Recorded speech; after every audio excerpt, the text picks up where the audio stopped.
अपघातासारख्या कोणत्याही इमर्जन्सीसाठी आता प्रवासाची रिस्क घेण्याची गरज नाही, कारण आता कणकवलीत सर्व अत्याधुनिक सुविधांनी सुसज्ज आहे डॉक्टर नागवेकर हॉस्पिटल आणि नर्सिंग होम। अत्याधुनिक ट्रॉमा केअर, अत्याधुनिक ambulance, trauma care surgeon, neurosurgeon उपलब्ध, रक्तपेढीची सुविधा, 20 किलोमीटर परिसरात ॲम्ब्युलन्सची मोफत सुविधा। डॉक्टर नागवेकर हॉस्पिटल आणि nursing home 24/7 emergency service. Mobile 9852 108 108 आणि 8803 108 108। शिक्षकांच्या विद्यार्थ्यांच्या विविध प्रश्नांना गेली 62 वर्ष वाचा फोडण्याचं काम या शिक्षक समितीने केलंय। संस्थापक सदस्य शिंपी गुरुजी यांनी त्यावेळच्या विद्यार्थी शिक्षक समिती या रूपानं रोपटं लावलं आणि त्याचा आता विशाल वटवृक्ष झाला असून संपूर्ण महाराष्ट्रात सुमारे 2.5 लाख सदस्य या संघटनेचे असल्यानं हा अधिवेशनाला मोठा प्रतिसाद मिळून शिक्षकांच्या मागण्या निश्चितपणे पूर्ण होतील अशी आशा महाराष्ट्र राज्य प्राथमिक शिक्षक समितीच्या राज्य अधिवेशनात जिल्हा सरचिटणीस सचिन मदने यांनी केली आहे। राज्यामध्ये अनेक प्राथमिक शिक्षकांच्या संघटना आहेत, शासकीय कर्मचाऱ्यांच्या संघटना आहेत, परंतु महाराष्ट्र राज्य प्राथमिक शिक्षक समिती ही एकमेव अशी एक संघटना आहे, शासन मान्यता आहे आणि श्रमिक संघ नोंदणीची नोंदणी असणारी महाराष्ट्रातली प्राथमिक शिक्षकांची एकमेव संघटना आहे आणि त्याचा सभासद असल्याचा, पदाधिकारी असल्याचा मला सार्थ अभिमान आहे। आणि दर 3 वर्षांनी लोकशाही पद्धतीने राज्य अधिवेशनाचं आयोजन करून पुढील 3 वर्षासाठीची कार्यकारिणी लोकशाही पद्धतीने निवडणारी ही संघटना आहे आणि अत्यंत शिस्तबद्ध पद्धतीने तालुका शाखा असतील, जिल्हा शाखा असतील आणि राज्य शाखा यांचं कामकाज शिक्षकांना भेडसावणारे जे वेगवेगळे प्रश्न असतील, शिक्षकांच्या विद्यार्थ्यांच्या संदर्भात असतील, शाळेच्या संदर्भात असतील, शिक्षकांच्या सेवेच्या संदर्भात असतील, तर अन्यायाला वाचा फोडण्याचं काम हे गेल्या अनेक वर्षांपासून गेली यशस्वीपणे 62 वर्षांचा हा कालावधी हा या संघटनेला लाभलेला आहे, इतिहास लाभलेला आहे। आणि संस्थापक सदस्य कैलासवासी भावा शिंपी गुरुजी यांनी या संघटनेचं पुण्यामध्ये त्यावेळच्या विद्यार्थी शिक्षक समिती या रूपाने रोपटं लावलं आणि त्याचा आज विशाल वटवृक्ष संपूर्ण महाराष्ट्रामध्ये प्रत्येक जिल्हा शाखा आहेत, प्रत्येक महानगरपालिकांमध्ये शाखा आहेत, नगरपालिकांमध्ये शाखा आहेत आणि जवळजवळ सुमारे 2.5 लाख शिक्षक सभासद या एका संघटनेच्या आहेत। आणि म्हणून यावर्षी 17वं राज्य महाअधिवेशन ज्या वेळेला सिंधुदुर्गामध्ये घेण्याचं राज्य कार्यकारिणीमध्ये ठरावाने निश्चित झालं, त्यावेळेला सिंधुदुर्ग जिल्ह्यामध्ये 2018 साली 16वं राज्य महाअधिवेशन सिंधुदुर्ग नगरी येथे संपन्न झालेलं होतं आणि त्यामुळे सिंधुदुर्गात पुन्हा दुसऱ्यांदा राज्य अधिवेशनाचा बहुमान सिंधुदुर्ग शाखेला मिळालेला होता आणि म्हणून वेंगुर्ला हे एक ठिकाण निश्चित करण्यात आलं आणि ह्या वेंगुर्ल्यामध्ये आज खुल्या अधिवेशनाला सर्व शिक्षकांच्या ज्या अपेक्षा होत्या की जुनी पेन्शन योजना असेल, वसती शाळा शिक्षकांचे प्रश्न असतील, अप्रशिक्षित शिक्षकांना सेवेत लागल्यापासून सर्व आर्थिक लाभ असतील किंवा 7व्या वेतन आयोगातील त्रुटी असतील, वेतन श्रेणीच्या सगळ्या जे काही त्रुटी आहेत त्या खंड 2 मध्ये सुद्धा जे काही त्रुटी शासनाने अजूनपर्यंत दूर केलेल्या आहेत या संदर्भातले जे काही विषय असतील, मागण्या होत्या, या सर्व मागण्या शासन दरबारी प्रतिनिधी ज्या ह्या अधिवेशनाला सामोरे जाणार आहेत त्यातल्या त्यात माननीय मुख्यमंत्री महोदय या अधिवेशनाला उपस्थित राहणं हे तमाम शिक्षक बांधवांना अपेक्षित होतं आणि त्यांचं दौरा हा निश्चित करण्यामागे या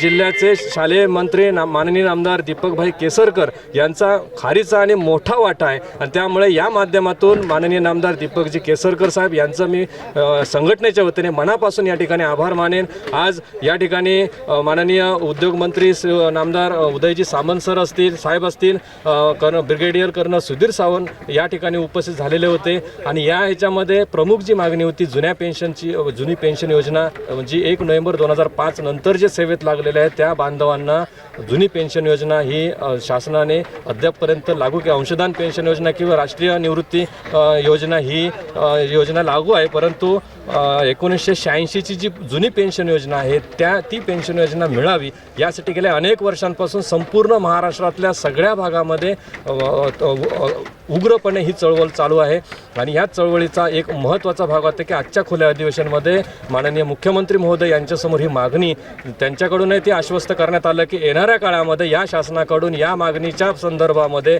सकारात्मक विचार करून ज्या पद्धतीने ती योजना कर्मचाऱ्यांना लागू करता येईल त्या पद्धतीने त्याने करण्यासाठीचं सूतोवाच आजच्या ह्या त्यांच्या प्रमुख भाषणामधून त्यांनी दिलेलं आहे. अनेक मागण्यांच्या संदर्भात इथे उहापोह झाला. MSCITची मुदतवाढ असेल किंवा जे मुख्यालय राहण्याची जी सक्ती केली जाते या संदर्भात सुद्धा शालेय शिक्षण मंत्री माननीय केसरकर साहेब यांनी सुद्धा या ठिकाणी आश्वस्त केलेलं आहे आणि त्या मागणीच्या संदर्भात सुद्धा शासन दरबाराकडून ती मागणी मान्य होईल या पद्धतीने अशा वेगवेगळ्या शिक्षकांच्या भेडसावणाऱ्या प्रश्नांच्या संदर्भात विचारमंथन या महाअधिवेशनामध्ये या ठिकाणी केलेलं आहे. आणि निश्चितच जबाबदारी होती सिंधुदुर्ग जिल्हा शाखेवर. सिंधुदुर्ग जिल्हा शाखेच्या गेल्या 8-15 दिवसामध्ये सर्व आटई तालुका आणि वेंगुर्ला तालुक्याचे सर्व कार्यकर्ते अक्षरशः रात्रीचा दिवस करून राबलेले आहेत. आणि म्हणूनच ही अतिभव्यता, नियोजनपणा आणि सुटसुटीतपणा हा या अधिवेशनमध्ये आलेल्या लाखो महाराष्ट्रातील प्राथमिक शिक्षक बांधवांना पाहायला मिळाला. आणि हीच संस्कृती सिंधुदुर्गाची गेल्या अनेक वर्षांपासून आहे. सिंधुदुर्ग शिक्षक समितीसुद्धा शिस्तबद्ध आहेत. ज्या पद्धतीने राज्य शाखा चालते त्याच पद्धतीने जिल्हा शाखा पण चालत असते आणि त्याच पद्धतीने तालुका शाखा चालत असते. आणि ह्या संपूर्ण अधिवेशनचं कव्हरेज आपल्या माध्यमातून खूप मोठ्या प्रमाणात सोशल मीडियावर असेल किंवा फेसबुक आणि प्रिंट सोशल मीडियावर असेल त्या पद्धतीने संपूर्ण लाईव्ह प्रसारण हे आपल्या चॅनलच्या माध्यमातून या ठिकाणी करण्यात आलं. त्याबद्दल मी महाराष्ट्र राज्य प्राथमिक शिक्षक समितीच्या वतीनं आपल्याही चॅनलचं मी मनापासून आभार मानेन. आणि नक्कीच या अधिवेशनामध्ये सहभागी झालेल्या शिक्षक बांधवांच्या ज्या मागण्या आहेत त्या सर्व मागण्या येणाऱ्या कालावधीमध्ये सर्व पूर्ण होतील हा आशावाद आम्हा सर्व पदाधिकाऱ्यांना आहे. धन्यवाद. ठीक आहे. या ठिकाणी काल महाअधिवेशन आज झालं. काल आमची विषय नियामक सभा झाली. जवळपास 400-500 सदस्य संपूर्ण राज्यभरातून त्याला उपस्थित होते. आणि त्या ठिकाणी विषय नियामक सभेमध्ये जो अध्यक्षपद असेल, नेतेपद असेल, राज्य सरचिटणीस पद असेल हे निवडलं गेलं. आणि त्याची उद्घोषणा आज मंत्री महोदयांच्या समोर इथं करण्यात आली. यापुढे या राज्याचे 3 वर्षासाठी पदाधिकारी 3 प्रमुख पदाधिकारी निवडले गेले.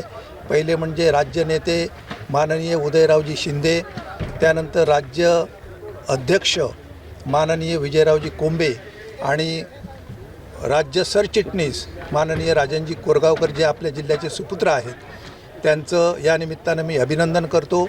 त्याचप्रमाणे या ठिकाणी सगळी यंत्रणा जी आमच्या या अधिवेशन पार पाडण्यासाठी ज्यांनी मोलाची मदत केली त्यांना सुद्धा खूप खूप धन्यवाद देतो आणि थांबतो. धन्यवाद. आमचे दिवसभरातले सर्व अपडेट्स, ताज्या घडामोडी आणि थेट लाईव्ह पाहण्यासाठी सबस्क्राईब करा, लाईक करा कोकणचं नंबर 1 महा चॅनल कोकण 7 लाईव्हचं YouTube चॅनल.